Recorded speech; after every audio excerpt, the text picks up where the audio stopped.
तो हमारा पहला क्वेश्चन है, which of the following football federation is suspended by FIFA with immediate effect in April 2021। तो FIFA जो एक फुटबॉल से रिलेटेड एक ऑर्गेनाइजेशन है जो कि रेगुलेट करती है पूरे वर्ल्ड में फुटबॉल के टूर्नामेंट्स को, तो उनके द्वारा कौन सी फुटबॉल फेडरेशन रहेगी जिसको सस्पेंड कर दिया गया था अप्रैल 2021 में।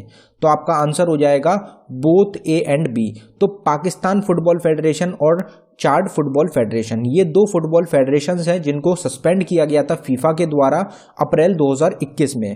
लेकिन आपको ये बात ध्यान रखनी है कि पिछले पूरे एक साल का करंट अफेयर आपको पता होना चाहिए, कहीं से भी आपसे क्वेश्चन पूछा जा सकता है।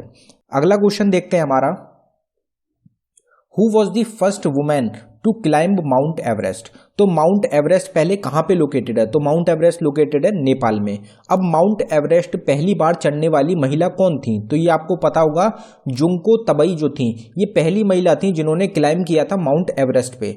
अब माउंट एवरेस्ट पे पहली इंडियन महिला कौन थी, या फिर जुंको तबई जो थी ये कौन सी कंट्री से बिलोंग करती थी, इन्होंने कौन से साल में माउंट एवरेस्ट की चढ़ाई करी थी। तो ये सब क्वेश्चंस भी होते हैं जो कि इससे रिलेटेड होते हैं, आपके एग्जाम में पूछे जा सकते हैं।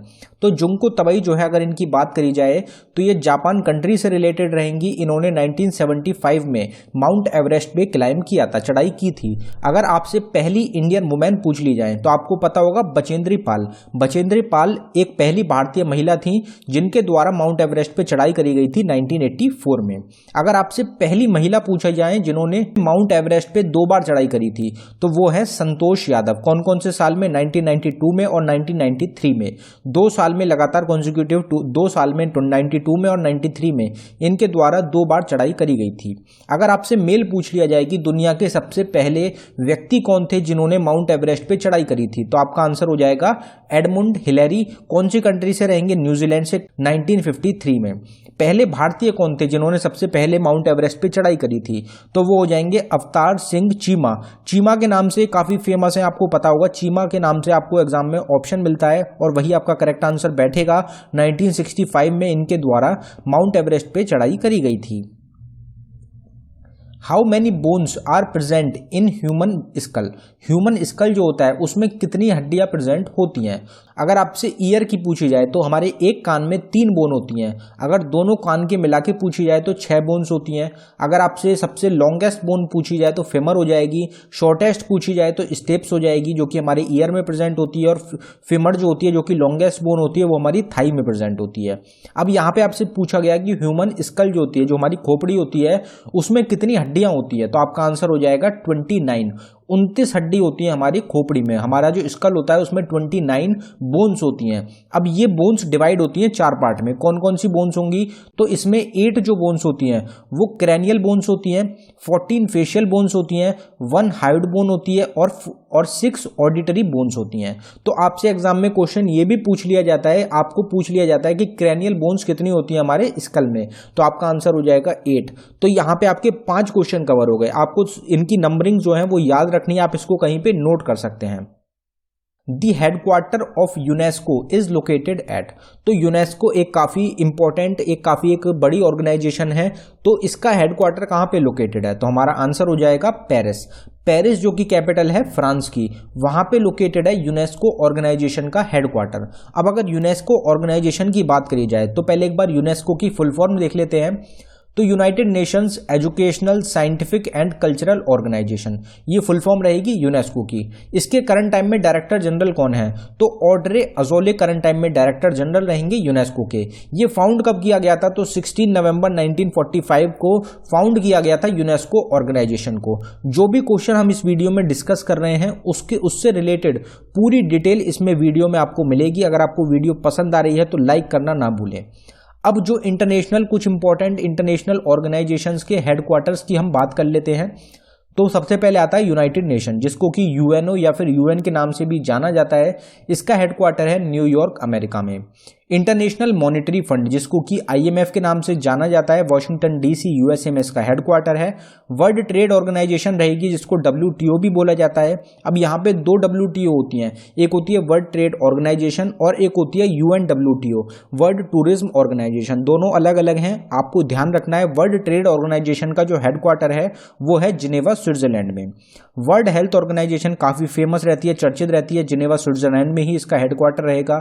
यूनिसेफ आपने सुना होगा, यूनाइटेड नेशंस इमरजेंसी फंड, जिसको कि United Nations international children emergency fund भी बोला जाता है, इसका हेडक्वार्टर है न्यूयॉर्क में। इंटरनेशनल एटॉमिक एनर्जी एजेंसी रहेगी, जिसको IAEA भी बोला जाता है, इसका हेडक्वार्टर है वियना, ऑस्ट्रिया में। इंटरनेशनल कोर्ट ऑफ जस्टिस की अगर बात करी जाए तो इसका दी हॉग, नीदरलैंड में हेडक्वार्टर रहेगा। अब इंटरनेशनल कोर्ट ऑफ जस्टिस यहाँ पे पूछा गया है, तो इंटरनेशनल कोर्ट ऑफ जस्टिस में जो जज होते हैं उनका जो टाइम पीरियड होता है, उनका जो कार्यकाल होता है वो कितने साल का होता है, ये हम काफ़ी बार अपने चैनल पर डिस्कस कर चुके हैं। इसका आंसर आपको कमेंट बॉक्स में टाइप करके बताना है कितने साल के लिए जज जो होते हैं वो चुने जाते हैं इंटरनेशनल कोर्ट ऑफ जस्टिस में। Prime minister Narendra Modi recently announced to celebrate which week as Sanskrit week. तो कौन सा हफ्ता रहेगा, कौन सा वीक रहेगा जिसको कि संस्कृत वीक के रूप में अनाउंस किया गया है मनाने के लिए प्रधानमंत्री नरेंद्र मोदी के द्वारा? तो आपका आंसर हो जाएगा 19 to 25 अगस्त। तो 19 अगस्त से लेके 25 अगस्त तक की जो ये वीक रहेगा, ये जो सप्ताह रहेगा, हफ्ता रहेगा, इसको संस्कृत वीक के रूप में मनाया जाएगा हर साल। अब यहाँ पे आपसे क्वेश्चन हमारे द्वारा पूछा जा रहा है कि प्रधानमंत्री नरेंद्र मोदी ने अभी हाल ही में एक डिक्लेरेशन की है कि कौन से दिन को वीर बाल दिवस के रूप में मनाया जाएगा। करंट अफेयर की वीडियो में हमने काफी चर्चा करी है, डेली आपको रिवीजन कराया है इस क्वेश्चन का। तो इसका आंसर मुझे लगता है हर किसी को पता होगा, वीर बाल दिवस जो होता है वो कौन सी डेट को ऑब्जर्व किया जाएगा। इसका आंसर आपको कमेंट बॉक्स में टाइप करके बताना है। When was the United Nations high commissioner for refugee, जिसको कि UNHCR भी बोला जाता है, इस्टेब्लिश्ड? तो United Nations high commissioner for refugees जो है ये कब इस्टेब्लिश किया गया? तो आपका आंसर हो जाएगा 14 दिसंबर 1950।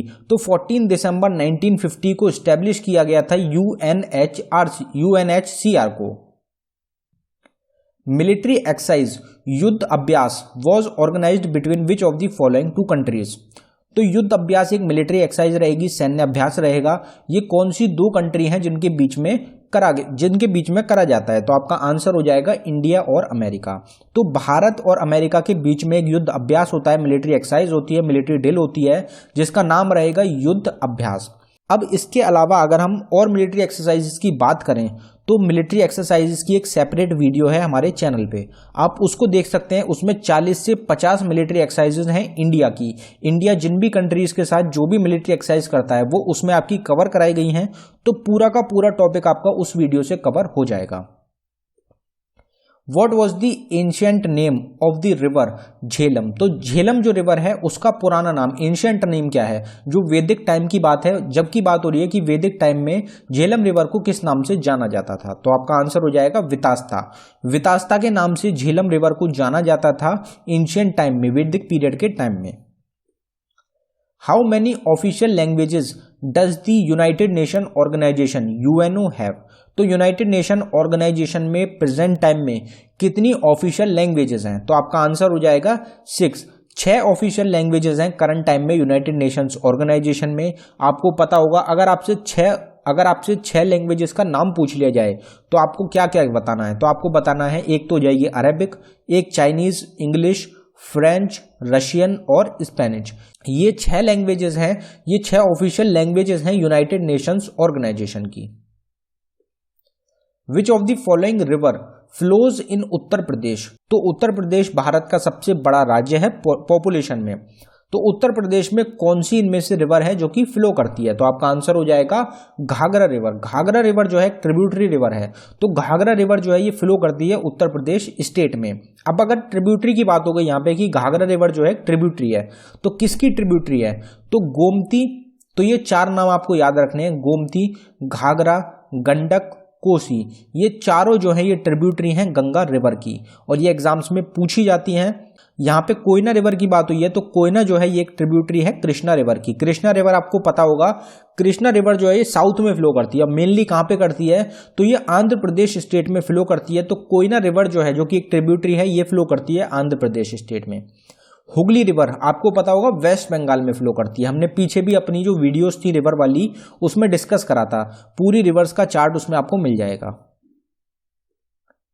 When was the Asian Infrastructure Investment Bank AIIB established? तो एशियन इंफ्रास्ट्रक्चर इन्वेस्टमेंट बैंक को कौन से साल में इस्टेब्लिश किया गया था? तो आपका आंसर हो जाएगा 2015 में इस्टेब्लिश किया गया था। आपको ईयर तो पता होगा 2015, लेकिन आपको डेट भी याद रखनी है कि 25 दिसंबर रहेगा। 25 दिसंबर 2015 में AIIB को इस्टेब्लिश किया गया था।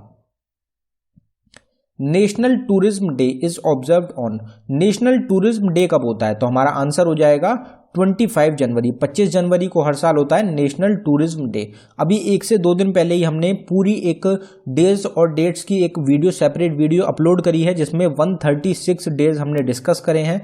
आप उसको देख सकते हैं, आपके डेज का टॉपिक पूरा कंप्लीट हो जाएगा। Who was the last chairman of the planning commission? Planning commission के आखिरी चेयरमैन कौन थे? तो आपका आंसर हो जाएगा नरेंद्र मोदी। नरेंद्र मोदी जो थे ये आखिरी चेयरमैन थे प्लानिंग कमीशन के। आखिरी चेयरमैन कैसे थे? तो प्लानिंग कमीशन जो है ये सेटअप किया गया था 1950 में। 1950 में इसको बनाया गया था। किसने बनाया था? जवाहरलाल नेहरू ने। और इसके पहले चेयरमैन भी कौन थे? तो जवाहरलाल नेहरू ही पहले चेयरमैन थे, जो कि पहले प्राइम मिनिस्टर भी थे इंडिया के। प्लानिंग कमीशन जो होता है, जो भी करंट टाइम में प्रधानमंत्री होते हैं वही प्लानिंग कमीशन के चेयरमैन बन जाते हैं। तो प्रधानमंत्री नरेंद्र मोदी 2014 में चुन के आए थे। उस टाइम पे प्लानिंग कमीशन के प्रधानमंत्री नरेंद्र मोदी चेयरमैन बन गए थे, और 2014 में ही प्लानिंग कमीशन को अबॉलिश कर दिया गया था प्रधानमंत्री मोदी के द्वारा, और इसको बदल दिया गया था नीति आयोग के नाम से। तो नीति आयोग को इस्टेब्लिश कर दिया गया, सेटअप कर दिया गया 1 जनवरी 2015 को। अब ये 1 जनवरी 2015 को सेटअप कर दिया गया नीति आयोग को। नीति आयोग की फुल फॉर्म क्या है? तो national institute for transforming India. National institute for transforming India जो है ये फुल फॉर्म रहेगी नीति आयोग की, जिसको सेटअप किया गया था 1 जनवरी 2015 को। तो नीति आयोग के करंट टाइम में चेयरमैन कौन है? तो प्रधानमंत्री होते हैं, तो मोदी जो है वो करंट टाइम में चेयरमैन है नीति आयोग के। During which of the following wars Hyder Ali died? Hyder Ali की जो मृत्यु हुई थी वो कौन से वॉर के, कौन सा इनमें से युद्ध रहेगा जिसमें उनकी मौत हुई थी? तो हमारा आंसर हो जाएगा second Anglo Mysore war. Second Anglo Mysore war जो था इसमें हैदर अली की मृत्यु हो गई थी। आपसे ये पूछा जाता है कि इन जो ये वॉर हुए हैं, चारों एंग्लो मैसूर वॉर होते हैं, इनके रिजल्ट्स क्या रहे थे? तो इनकी अगर बात करी जाए तो पहले डेट देख लेते हैं। पहला एंग्लो मैसूर वॉर हुआ था 1767 से लेके 1769 के बीच में। इसका रिजल्ट क्या निकला था? तो ट्रीटी ऑफ मद्रास इसका रिजल्ट निकला था। सेकंड एंग्लो मैसूर वॉर हुआ था 1780 से लेके 1784 के बीच में। ट्रीटी ऑफ मैंगलोर पे साइन किया गया था। थर्ड एंग्लो मैसूर वॉर जो हुआ था ये हुआ था 1790 से लेकर 1792 के बीच में, जिसमें कि ट्रीटी ऑफ सेरिंगापट्टनम पे साइन किया गया था। फोर्थ एंग्लो मैसूर वॉर हुआ था 1798 से 1799 में। इसमें क्या हुआ था? तो इसमें टीपू सुल्तान जो थे उनकी डेथ हो गई थी। आपसे एक क्वेश्चन पूछा जाता है कि टीपू सुल्तान की जो डेथ हुई थी वो कौन से एंग्लो मैसूर वॉर में हुई थी? तो वहां पे आपको फोर्थ एंग्लो मैसूर वॉर चुन के आना है। काफी सारे लोग कंफ्यूज होते हैं थर्ड एंग्लो मैसूर वॉर में। तो थर्ड एंग्लो मैसूर वॉर जो हुआ था उसमें टीपू सुल्तान जो थे वो डिफीट हुए थे, उनकी हार हो गई थी टीपू सुल्तान की थर्ड एंग्लो मैसूर वॉर में। लेकिन अगर आपसे डेथ पूछी जा रही है तो डेथ हुई थी उनकी फोर्थ एंग्लो मैसूर वॉर में। तो ये एक डिफरेंस है दोनों क्वेश्चंस में। अगला क्वेश्चन देखते हैं। Myrmecology is known as the study of. तो मिर्मिकोलॉजी किस चीज की स्टडी को कहा जाता है? तो हमारा आंसर हो जाएगा आंट्स। आंट्स जो होती हैं, चींटियां जो होती हैं, उनकी स्टडी को बोला जाता है myrmecology. Who among the following is responsible to enforce the fundamental rights? तो फंडामेंटल राइट्स को एनफोर्स करने के लिए, फंडामेंटल राइट्स को लागू करने के लिए कौन लागू करता है, कौन उनकी किसके पास रेस्पॉन्सिबिलिटी होती है अगर आपके फंडामेंटल राइट्स को ब्लीच किया जा रहा है या फिर फंडामेंटल राइट्स के खिलाफ कुछ हो रहा है और आप शिकायत करना चाहते हैं, तो आप कहाँ पे जाएंगे, आपके फंडामेंटल राइट्स की सुनवाई कहाँ पे होगी, तो आपका किसके पास पावर होती है, तो हो जाएगा हाई कोर्ट और सुप्रीम कोर्ट। हाई कोर्ट के पास भी और सुप्रीम कोर्ट भी, ये दोनों रेस्पॉन्सिबल होते हैं एनफोर्स करने के लिए फंडामेंटल राइट्स को। What is the full form of MRI? MRI आपने सुना होगा, एमआरआई किया जाता है, तो उसकी फुल फॉर्म क्या होती है, तो हमारा आंसर हो जाएगा magnetic resonance imaging. Magnetic resonance imaging जो होती है ये फुल फॉर्म होती है एमआरआई की। Kali river is a tributary of which of the following river? तो काली रिवर जो है एक ट्रिब्यूटरी है, कौन सी रिवर की? तो ट्रिब्यूटरीज जो होती हैं वो आपको जरूर पढ़ के जानी है। ट्रिब्यूटरीज से भी एक क्वेश्चन आपसे पूछा जाता है एग्जाम में। तो गंगा रिवर जो है उसकी ट्रिब्यूटरी रहेगी Kali river. What is the unit of the physical quantity inductance? तो इंडक्टेंस एक फिजिकल क्वांटिटी होती है, इसकी यूनिट क्या होती है, एसआई यूनिट क्या होती है? तो हमारा आंसर हो जाएगा हेनरी। हेनरी जो होती है ये एसआई यूनिट होती है इंडक्टेंस की, और जो एसआई यूनिट्स होती हैं उसकी भी सेपरेट वीडियो रहेगी, आपको चैनल पे मिल जाएगी। Who among the following founded the all India Harijan Sangh? All India Harijan संघ किसके द्वारा फाउंड किया गया था? तो आपका आंसर रहेगा महात्मा गांधी। महात्मा गांधी ने फाउंड किया था ऑल इंडिया हरिजन संघ को। अगर ऑल इंडिया हरिजन संघ की बात करी जाए तो इसको और किस नाम से जाना जाता है? तो ऑल इंडिया हरिजन संघ को हरिजन सेवक संघ के नाम से भी जाना जाता है। ये फाउंड किया गया था महात्मा गांधी के द्वारा 1932 में। महात्मा गांधी ने पब्लिश करा था एक वीकली न्यूज़पेपर को, मैगजीन को, जिसका नाम रहेगा हरिजन 1933 में। फर्स्ट प्रेसिडेंट कौन थे हरिजन संघ के? तो वो रहेंगे घनश्याम दास बिरला। घनश्याम दास बिरला पहले प्रेसिडेंट चुने गए थे ऑल इंडिया हरिजन संघ के। तो दोस्तों ये हमारा आखिरी क्वेश्चन था वीडियो का। अगर आपको वीडियो पसंद आई हो वीडियो को लाइक करें। अगर आपने अभी तक चैनल को सब्सक्राइब नहीं किया तो चैनल को ज़रूर सब्सक्राइब कर लें। जिन भी लोगों का एग्ज़ाम है आप उनको सबको ये वीडियो ज़रूर शेयर करें ताकि उनको एग्ज़ाम्स के लिए मदद हो सके। इसके अलावा हमारी 4 ई बुक्स हैं। एक हमने स्टार्टिंग में डिस्कस करी 69 रुपीज़ की स्टैटिक जीके की ई बुक। एक हमारी ई बुक है 2000 क्वेश्चंस की 99 रुपीज़ की। एक हमारी जनवरी से जून तक की ई बुक है 29 रुपीज़ की करंट अफेयर की। जुलाई से दिसंबर करंट अफेयर मिलेगा आपको 59 रुपीज़ में। चारों ई बुक मोस्ट इंपॉर्टेंट हैं। चारों का लिंक आपको डिस्क्रिप्शन में मिल जाएगा। डिस्क्रिप्शन में जाके आप चारों ई बुक्स को बाय कर सकते हैं, या फिर आपको कोई भी ई बुक बाय करनी हो तो लिंक आपको डिस्क्रिप्शन में मिल जाएगा, तो आप डिस्क्रिप्शन में जाके देख सकते हैं। धन्यवाद।